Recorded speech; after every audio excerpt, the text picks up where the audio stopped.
ஆண்டவராகிய இயேசு கிறிஸ்துவின் இனிய நாமத்திலே உங்கள் யாவரையும் நான் வாழ்த்துகிறேன்.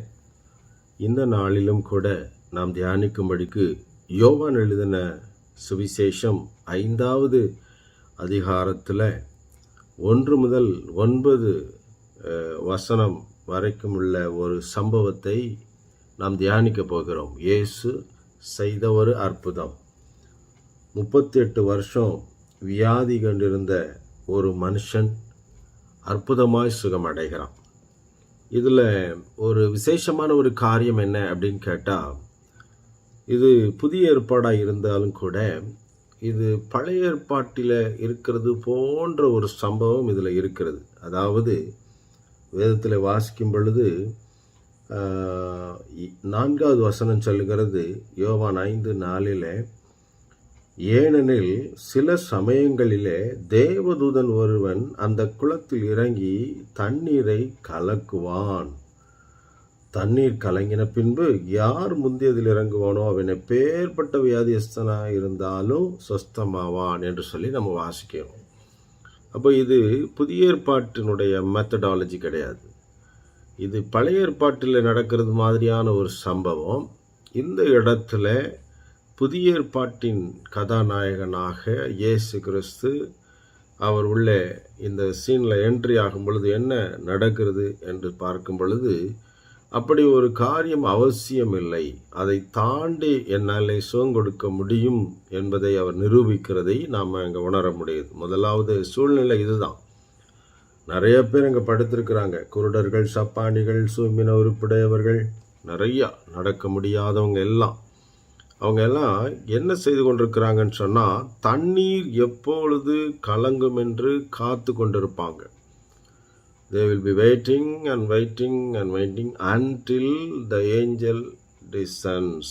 அவன் இறங்கி வர்ற வரைக்கும், குளத்தை கலக்கிற வரைக்கும் அவங்க வெயிட் பண்ணிகிட்டே இருப்பாங்க. அவன் எப்போதாவது தான் வருவான் போட்டிருக்கு, சில சமயங்களில் தான் வருவான். அப்போது தேவதூதன் வரணும், குளத்தை நல்லா கலக்கணும். கலங்கின தண்ணீரில் எவன் ஃபஸ்ட்டு இறங்குறானோ அவனுக்கு தான் அவன் அற்புத சுகம் கிடைக்க போகிறது. அருமையானவர்களே, இந்த இடத்துல இயேசு உள்ளே கடந்து வருகிறதை நம்ம பார்க்குறோம். 38 வருஷம் வியாதி கொண்டிருந்த ஒரு மனுஷன் அங்கே இருக்கிறான். அங்கே 6வது வசனத்தில் பார்த்தீங்கன்னா, இயேசு கிறிஸ்து அவனை பார்க்கிறார். படுத்திருந்த அவனை இயேசு கண்டு, அவன் வெகு காலமாய் வியாதியஸ்தன் என்று அறிந்து அவனை நோக்கி, சொஸ்தமாக வேண்டும் என்று விரும்புகிறாயா என்று கேட்டார்.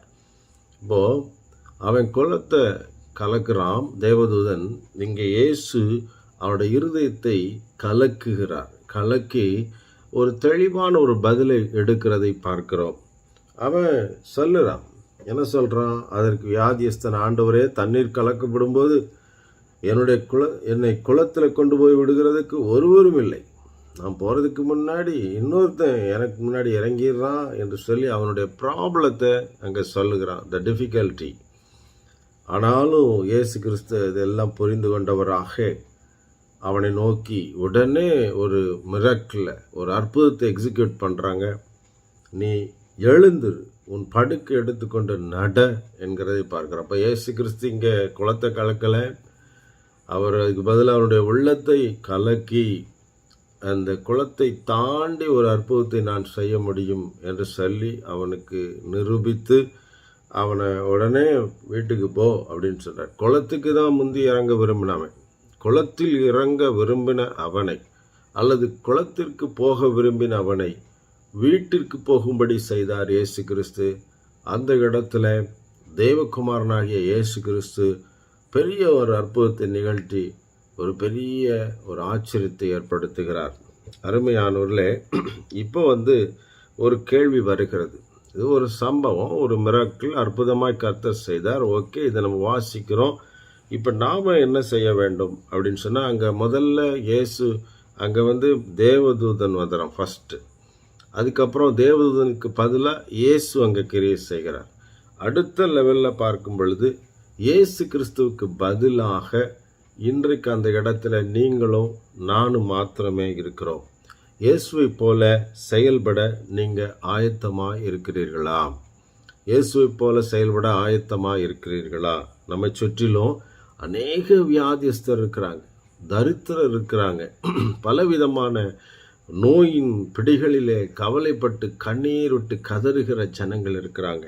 இன்னும் நம்பிக்கை இல்லாத நிலையில் ஜனங்கள், தற்கொலைக்கு நேராக ஓடுகிற ஜனங்கள், பிரச்சனைகளை சமாளிக்க முடியாமல் குழம்பி தவிக்கிறவர்கள், மனநிலை பாதிக்கப்பட்டவங்க, அடிமைத்தனத்தில் இருக்கிறவங்க, இப்படி பலதரப்பட்ட பிரச்சனையில் இருக்கக்கூடிய ஜனங்களை நாம் நம்மை சுற்றிலும் இருக்க பார்க்கிறோம்.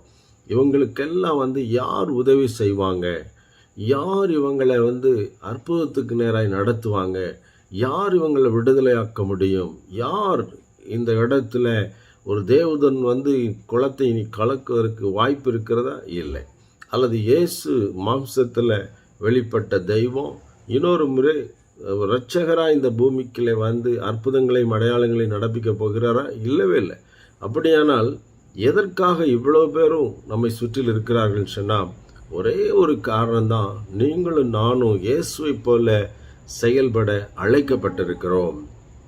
இயேசுவை போல அங்கே ஜனங்களுடைய உள்ளங்களை நாம் கலக்கி இயேசு கிறிஸ்துவினுடைய அன்பினை எடுத்து சொல்லி அவருடைய நாமத்தினாலே அற்புதங்களை செய்ய வேண்டும் என்று கர்த்தர் எதிர்பார்க்கிறார். So string the people with gospel, சுவிசேஷத்தின் வல்லமையினாலே ஜனங்களுடைய இருதயத்தை கலக்குகிறதன் மூலமாக ஜனங்களுக்கு அற்புதங்களை கொண்டு வருகிற ஒரு அற்புதமான ஒரு காரியம். இதில் நாம் கவலைப்படுகிற அளவுக்கு ஒன்றுமே கிடையாது. You are going to speak the words of deliverance in the name of Jesus.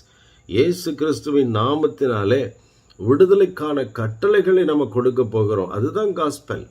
அதுதான் அங்கே ஏசாயா தீர்க்கதரிசியின் புஸ்தகம் 61வது அதிகாரத்தில் ஒரு வசனத்தை நான் சொல்லிட்டு ஜெபிக்கலாம் என்று விரும்புகிறேன். அதில் பாருங்கள், ஏசாயா கர்த்தருடைய ஆவியினால் நிரம்பி எழுதுகிறார்.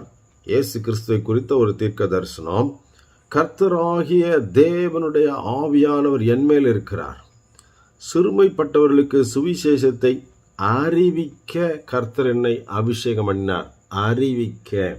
அடுத்து, இருதயம் நொறுங்குண்டவர்களுக்கு காயங்கட்டுதலையும், சிறைப்பட்டவர்களுக்கு விடுதலையையும், கட்டுண்டவர்களுக்கு கட்டவிழ்த்தலையும் கூறவும். You are not going to do something, instead you are going to say something.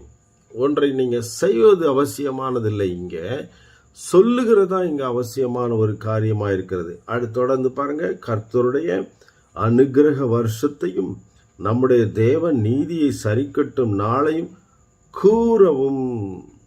அடுத்து பாருங்கள், துயரப்பட்ட அனைவருக்கும் ஆறுதல் செய்யவும். ஆறுதல் செய்யவும். இது பேசதான் போகிறீங்க. No greater investment. You are going to speak the gospel. You are going to say the words of deliverance. நல்ல விடுதலை தரக்கூடிய வார்த்தைகளை தான் நீங்கள் பேச போகிறீங்க. இயேசு கிறிஸ்துவனுடைய ஊழியத்தில் அது மட்டும்தான் நடந்தது. பாருங்கள், அவர் சொன்னார், அவைகள் நடந்தது. அதே மாதிரி தான் இன்றைக்கு ஆண்டவராகிய இயேசு கிறிஸ்து இருந்த இடத்துல நீங்களும் நானும் இருந்து அற்புதங்களை செய்ய வேண்டும் என்று கர்த்தர் விரும்புகிறார். ஒருவேளை இப்படி ஒரு கேள்வி வரும், அந்த பெதஸ்தா குளத்தில் அங்கே அநேகர் இருந்தாங்களே, ஏசு ஏன் இவர் ஒருத்தருக்கு மாத்திரம் சுகம் கொடுத்தார் அப்படின்னு சொன்னால், ஓகே, அவர் ஒருத்தருக்கு சுகம் கொடுத்துருக்கிறாரு, மிச்சவங்களுக்கெல்லாம் நீ சுகம் கொடு, அடுத்து வர ஊழியர்கள் சுகம் கொடு. இவன் ஒரு ஆள் தான் அந்த தேவதூதன் கலக்கும்போது கூட இறங்க முடியாத நிலையில் இருக்க டெஸ்பரேட் சுச்சுவேஷன், ரொம்ப ஹெல்ப்லெஸ் கண்டிஷன், ஒருவனும் அவனுக்கு உதவி செய்கிறதுக்கு ஆள் இல்லை என்று வருத்தப்படுகிறான். எவ்வளவு காலம் அப்படி வெயிட்டிங்கில் இருக்கிறான் என்று தெரியவில்லை. அங்கே ஆனால் 38 வருஷமாக வியாதியில் இருக்க, 38 வருஷமும் அவன் அங்கே வெயிட்டிங்கில் தான் இருக்கக்கூடும். ஆகவே அருமையான தேவனுடைய பிள்ளைகளே, ரொம்ப அற்புதமான முறையில் கர்த்தர் அவனுக்கு ஒரு அற்புத சுகத்தை கொடுத்து வீட்டுக்கே போக சொல்லிட்டார். வீட்டுக்கே போகலாம்.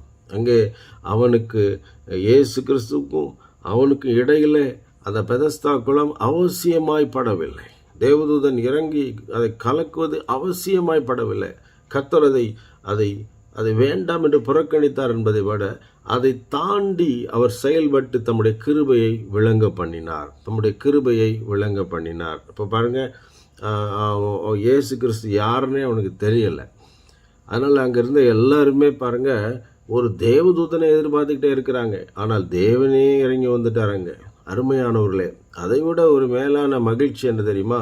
இதுக்கு தேவனே இறங்கி வர வேண்டிய அவசியம் இல்லை. இனிமே தேவனை, பரிசுத்த ஆவியானவராகிய தெய்வத்தை நமக்குள்ளே கொண்டிருக்கிற எந்த ஒரு தேவ பிள்ளையும் இப்பேற்பட்ட அற்புதத்தை ஒரு வினாடிக்கும் குறைவான நேரத்தில் செய்ய முடியும் என்று இயேசு நமக்கு வாக்கு பண்ணியிருக்கிறார். கட்டளை கொடுத்திருக்க, போங்க பிசாசின் பிடியில் அகப்பட்டிருக்கிற யாவரையும் விடுதலை செஞ்சிருங்க, அனுக்கிரக வருஷத்தை சொல்லுங்க, அவங்களுக்கு விடுதலை அறிவிங்க, காஸ்பல் சொல்லுங்க. காஸ்பலை சொல்றதுனாலே அங்கே எல்லா நன்மைகளும் அங்கே நடந்து கொண்டிருக்கிறது. இன்றைக்கு நீங்களும் நானும் எதற்காக காத்திருக்கிறோம் என்றே தெரியவில்லை. சாத்தான் நம்மளை வஞ்சித்திருக்கிறான். ஆகவே நம்ம எழுந்து செயல்பட வேண்டிய நேரம் வந்திருக்கிறது. இயேசுவின் நாமத்தினாலே அற்புதங்களை செய்ய வேண்டிய நேரம் வந்திருக்கிறது. காலம் கடைசியாகி விட்டதினாலே இனிமே நம்ம காத்திருக்க முடியாத ஒரு நிலை வந்திருக்கிறது. நீங்கள் கண்களை திறந்து உங்கள் வீட்டை விட்டு வெளியே வந்து பார்க்கணும். Left and right, front and back, யாரெல்லாம் பிரச்சனையோடு இருக்கிறாங்க நல்லா தெரிஞ்சுக்குங்க. அவங்களுக்காகவே அவர்கள் மத்தியில் இருக்கிறீங்க. அவங்கள சுகப்படுத்துவதற்காக தான் கர்த்தர் உங்களை அங்கே வைத்திருக்கிறார். பாருங்கள், நீங்கள் உங்களுடைய பிரச்சனைகளையும் போராட்டங்களையும் உங்களுடைய மன கிளேசங்களையும் யோசித்து செல்ஃப் பிட்டி, தன் சுய பரிதாபத்தை வைத்துக்கொண்டு செயல்படாத கிறிஸ்தவர்களாக இருக்க வேண்டாம். நீங்கள் கர்த்தருடைய நாமத்தினாலே எழும்பி நீங்கள் இயேசுவின் நாமத்தை சொல்லி பெரிய காரியங்களை செய்ய வேண்டும் என்று கர்த்தர் விரும்புகிறார். அருமையானவர்களே, நாம் எழுப்ப வேண்டியவர்கள் அநேகர் இருக்கிறாங்க. நீங்கள் சுகம் கொடுக்க வேண்டிய அநேகர் இருக்கிறாங்க. அவங்க எல்லாருடைய வாழ்க்கையிலும் இயேசுவை கொண்டு போக வேண்டும் என்பது தேவன் நம்மிடத்தில் வைத்திருக்கிற மிகப்பெரிய எதிர்பார்ப்பு. அதே விதமாக காரியத்தை மனதில் வைத்து நாம் ஜெபிக்க போகிறோம். என்னோடு இணைந்து ஜெபம் பண்ணுங்க. பரிசுத்தமுள்ள நல்ல பிதாவே, இந்த அருமையான சத்தியங்களுக்காக ஸ்தோத்திரம் ஆண்டவரே. தகப்பனே, உம்மை போல நாங்களும் கிரியை செய்ய வேண்டும் என்று எங்களோடு நீர் பேசின இந்த சத்தியத்துக்கு நாங்கள் கீழ்ப்படியவும், எங்களுக்கு அருகில் இருக்கிற ஒவ்வொருவருக்கும் உடைய நாமத்தினாலே அற்புதங்களை கொண்டு போகவும் இந்த நாளிலே நீர் விரும்பினீர் என்று நாங்கள் அறிந்திருக்கிறோம். தொடர்ந்து அப்படியே கிரியை செய்த அநேக ஆத்துமாக்களை ஆதாயம் பண்ண எங்களுக்கு உதவி செய்துள்ளோம். பரிசுத்த ஆவியானவர் எங்களை அற்புதமாய் நடத்துவீராக. உம்முடைய நாமம் மகிமைப்படும்படி நாங்கள் ஜீவிக்க உதவி செய்தரலாம். இயேசுவின் நாமத்தில் பிதாவே, ஆமென். அருமையானவர்களே, நாம் நேரத்தையும் காலத்தையும் வீணடிக்க வேண்டாம். உடனே நம்ம புறப்பட்டு செல்வோம். உடனே நம்ம மூவ் பண்ணுவோம். எங்கெங்கே தேவைகள் இருக்கிறதோ, எங்கெங்கே ஜனங்கள் தேவைகளோடு இருக்கிறாங்களோ எல்லாரிடத்திலும் இயேசுவின் நாமத்தினாலே ஒரு பெரிய அற்புதத்தை கொண்டு வருவோம். அற்புதத்திற்கு இயேசு கேரண்டியாக இருக்கிறார். தொடர்ந்து செயல்படுங்க, ஆயத்தப்படுங்க, கிரியை செய்யுங்க. கர்த்தர் உங்களை அதிகமாய் ஆசீர்வதித்து உங்களை பயன்படுத்துவாராக. ஆமென், ஆமென்.